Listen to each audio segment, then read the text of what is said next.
Where is everybody? Oh, there we go. Hey, what is good, ladies and gentlemen? It is your boy MoonMonkey coming at you with another episode of Mario Kart 8 Online, and we ain't going to Baby Park. We probably go to Yoshi's Valley, but yeah. What's up, good, my niggas? We doing another episode of Mario Kart 8 Online. Today, I want to just talk about some news that has definitely came up on the uprise in the past weeks and days and shit. So one of the things I definitely want to talk about is the new Fire Emblem that's supposedly coming out in Japan fairly soon, if not already out. I'm not entirely sure. I don't keep up with these type of shits. Then we got some PlayStation news. We got some E3 news I want to talk about from Microsoft and Sony, and as well as some Yooka-Laylee news. So let's start off with some of this Fire Emblem news. So a lot of news from Fire Emblem has been dropping, as I mentioned before, from Famitsu magazine. They've been talking about like the new mechanics that they're implementing. They got like this new easy bitch mode for the niggas that are not really that good in Fire Emblem. The niggas that don't really want their niggas to die. Which, if you ain't making your well, then again, if you're playing Fire Emblem like how I would play it, you would just end up restarting the game anyway if your niggas die. And it don't make sense in casual mode. Cause I never really understood it. Cause in casual mode, you didn't want your niggas to die either way, because even if they did die, they'll be taken out of the match. And although they did come back though, while they were taken out of the match, they weren't getting XP for that chapter, so it would essentially be a waste. So you'd eventually end up like restarting the chapter anyway, just so your niggas will get XP, so they're even better for the harder chapters. So it was kind of pointless either way. In normal mode, you'd want them to stay alive, so you kept restarting, and in casual mode, you want them to restart anyway, so you get XP. So it was kind of that dumb shit. I don't know what the hell they're gonna do for this Phoenix mode that they're calling it, but whatever, my nigga. I ain't gonna be touching it. Not my problem. Not my problem at all. I think they also mentioned that they're gonna start implementing a no durability weapon system where you don't really rely on the durability for like the good weapons. Instead, you're gonna have to rely on trade-offs, which is kind of interesting, especially coming off of past Fire Emblem games where you definitely want to kind of save up your rarer your weapons just so you can like kind of like stock them up and shit for like the harder fights. But I kind of fell into that trap where you end up hoarding all the good weapons until like the last chapter, when you definitely could have probably spaced out and properly used some of those good weapons in other chapters. So it's nice that they do that. Now you don't have to have this thing hanging over your head that you gotta worry about. Oh, if I use this tome now, I'm not gonna be able to use it when I really need it. So you don't have to worry about that. Now you have to worry about trade-offs. I think they'll probably affect your stats. Like some bronze sword might make you attack a lot faster than your iron sword. Your silver sword may slower your speed and shit like that. So now you kind of have to adjust to the situation.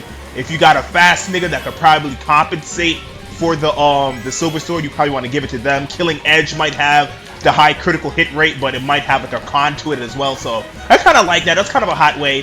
One thing that actually threw me off as well is the adding the bows and the tomes into the weapon triangles. But we'll talk about the next race. Right now, we tearing up the tracks. First place, these niggas can't even touch me.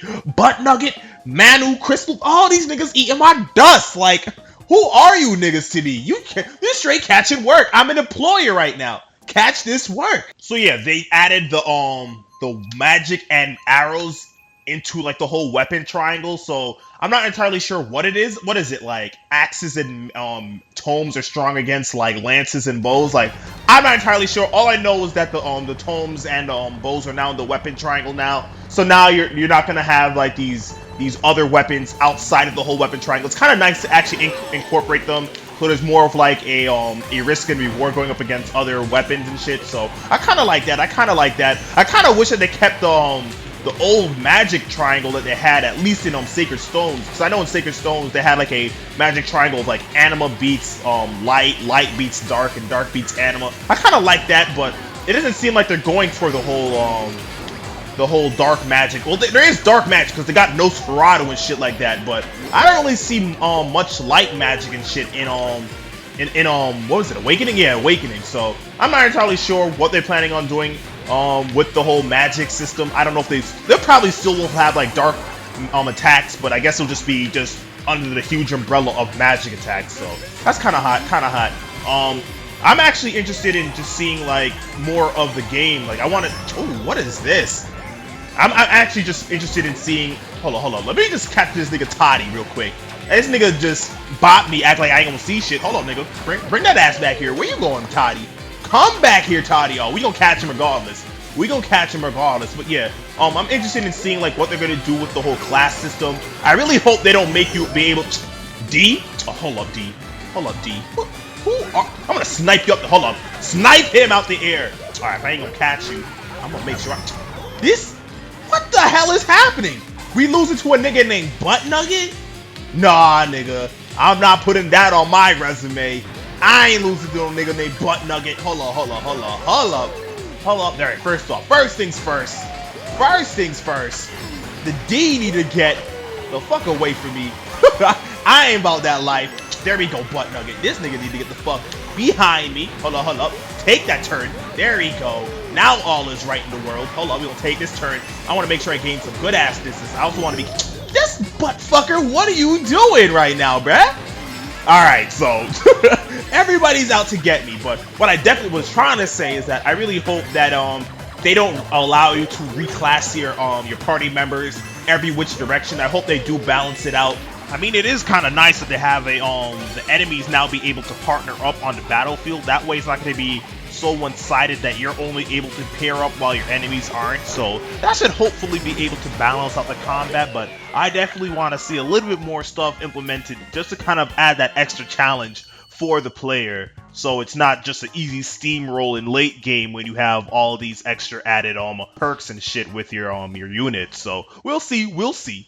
So yeah, I'm definitely interested in seeing how they're going to be able to balance out the whole class up system, especially when you start incorporating the whole marriage system that Fire Emblem has, because you know there's going to be marriage systems in it, just from what you've seen so far with like the partners that you talked to already in the trailer. So I kind of have a hunch that there is going to be this type of marriage system. I'll get into that later, but yeah, hope they do kind of balance out the class system so you can only probably like level up once or twice and not be able to reclass yourself into a totally different class and get a whole bunch of abilities, because you know once in the marriage system you're going to be able to transfer over like certain skills to the child. So I hope there is definitely some type of balance to it so you don't get overly broken niggas with like Gale Force and Astra as like their abilities. So hopefully, my nigga, hopefully. So yeah, apparently in the Japanese direct, Fire Emblem, this new Fire Emblem is gonna have like a whole lot of new modes and like features now. Now they're gonna have like this weird type of like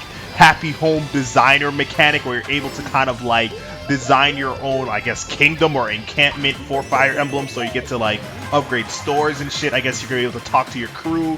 From the looks of it, looks like they have like some type of Pokemon Miis type feature where you're able to actually pet and like feed your partner. I don't know. That shit just seems all weird to me. All I want is a Tower of Volley equivalent that was in Sacred Stones, or some way to grind up and shit and get like crazy ass weapon and gear from, but I guess they have different priorities in this Fire Emblem, which is okay. It's just that a nigga ain't into Fire Emblem with me. I want to see some fighting and less petting of my niggas. I don't want to pet niggas. I want to if I want to pet niggas, I will go to my local county jail where they got black niggas in local zoo cells. I don't want to do that shit, my nigga. What I definitely want to do is go into the field and whack some niggas and probably get some nice loot. But we'll see. They probably might have both petting zoo for the niggas that like it, and they might have the battle system for the niggas that bout that life. So that's pretty much where I stand on that. Definitely interested in seeing like all the new features that they're also going to add that it didn't get the chance to go over. I mean, the game is coming out in Japan fairly soon, so the Famitsu article will probably leak most of that information. So damn, 7th place. Alright, we definitely got to step this shit the fuck up then. Alright, my niggas. Damn, did we lose to no, we didn't. We good. Alright, so that's pretty much all I want to talk about with Fire Emblem. So all that's left that I really want to talk about is Yooka-Laylee and news surrounding Sony and Microsoft and E3, and as well as some other companies. So let's probably talk about Sony right now. So it's pretty much came out that Sony said that the Vita is pretty much a legacy platform, which means to me that they pretty much gave up on the system. So I don't really think we're going to see much love from the Vita during this year's press conference. Maybe it'll probably be kind of like smushed together with some other content, like maybe like their media services, or probably make it a little bit more optional along with like their iToy line and shit. But I don't think the Vita's gonna get as much respect as it deserves, and it kind of sucks because I actually think the Vita is some pretty good tech. It's just that it needs games, and they don't got the type of games, compelling games that like Nintendo has for like the DS and shit. They don't got that type of support because Nintendo got Monster. I'm telling you right now, if Sony had Monster Hunter, the Vita would be singing a different tune because Monster Hunter is one of those games that the Japanese crowd really likes. I mean, it is popular in the Americas as well as Europe, but I definitely think it's a lot more popular in Japan than it is anywhere else, and I definitely think that will probably be enough to actually warrant the Vita to kind of expand it out and probably get some more games under its belt. But that's just not how it turned out, my nigga. It's just not how it turned out. The Vita is pretty much like the indie machine. If you're into indies, that's the only reason to get it. But so yeah, other than that, other than the Vita, Sony also mentioned that they are planning on releasing their Uncharted collection. So I mean, a lot of people did see that coming. I myself called it in my Sony prediction video, which is really isn't much of a prediction because just about anyone who knows Sony long enough will know that Sony loves their remasters. So, and just about everybody expected some type of remaster to be in the works. Especially for a game like Uncharted, who has another installment coming on its way right now. So that was pretty much a no-brainer at that point. One thing that definitely caught my eye is that Sony, one of the Sony execs did say that the first-party lineup is a bit lacking for the PS4. Well, I don't know if it's for the PS4 or the Vita. I believe they said for the PS4 in general, but they are banking on a few select titles, so that definitely has me concerned. But at the same time, I'm not really that concerned because Sony is in the lead, and they do have, well, when I say in the lead, I mean they have like the video game market on lock. They got the most, they got the biggest install base, and they got quite a few exclusive games. But I definitely think there are some games I definitely would like to see, like a Sly Cooper 5 or some other type of game. That's one of my predictions. I hope they do add a Sly Cooper 5. I don't think I mentioned that in my Sony predictions. That is one game that I do hope they actually add to their lineup. So yeah. We're gonna have to see what Sony actually brings to the table while their first-party titles are limited. I'm guessing they're gonna be relying on their third-party support. So we'll see. So yeah, that's about it for Sony when talking about like what they're planning to bring to the table for E3. We know that there's gonna be a Uncharted collection. I'd hope there is a Sly Cooper 5, especially the way how Sly Cooper 4 kind of ended up. It kind of lent itself that there could be another sequel, if not DLC. And I haven't yet to see any DLC coming out the game, which was on the PS3, so PS4 better deliver on some Sly Cooper 4, make a nigga happy. So I definitely plan on picking up a PS4. I think I'm going to pre-order the Arkham Knight bundle because I'm definitely hyped for that game, and what better time to jump on a PS4 than with the game that you actually wanted. You feel me, nigga? You feel me? So yeah, that's about it for Sony. Now for Microsoft, now there's not really much with Microsoft, but it's just a matter of just showing like how Microsoft and Sony kind of like switch places, like how it was a couple years ago. Now in the past years, Sony seemed to be the one that had like the strong first party lineup and had like a third party devs to kind of like back them up with their first party lineup. But now it looks like Sony's relying on like remasters and third party, while Microsoft is really relying on their first party and not so much remasters. I believe Phil Spencer actually came out and said that remasters aren't their prime focus anymore. They're really just focusing on building up their first party titles and their libraries and shit, which really just goes to show you how they just pretty much flip places. They really did. They really flip places.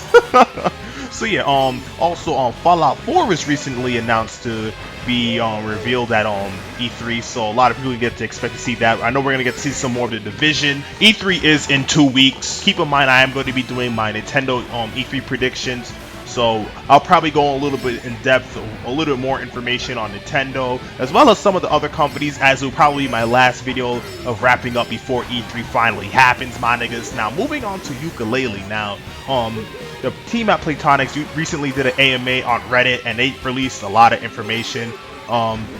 They also showed off some new characters. They showed off my boy Trousers, the snake in the pants, baby. That Mandingo in the pants, baby. And they also showed off these new Jinjo equivalent. I believe they're like little ghosts that I guess you have to collect all over the stage. Hold on, can we get rid of Butt Nugget? Alright, we look, we pass Butt Nugget. Alright, my nigga, looks like we in first place. I'm gonna throw that boomerang back because ain't nobody gonna catch me. But yeah. It's really going to be kind of cool seeing how Trousers affects the game. I think he's a salesman. I believe I talked about Trousers in the past and how he's a salesman, so we're pretty much going to be buying moves probably buying tonics from him, expanding the levels from him. So that's gonna be kind of cool. Definitely excited to see that, as well as the boss. I need to see the boss. Hey, it looks like we came in first place, so that's how we gonna be ending off the episode, my nigga. That is how we gonna be ending off the episode. So alright, my niggas, like, comment, and subscribe, and next time we'll be in the same exact place, doing the same exact thing, and we gonna be up in this shit. Beat your chest, Donkey Kong. Head champion, nigga. Head champion. Bitch. Bitch.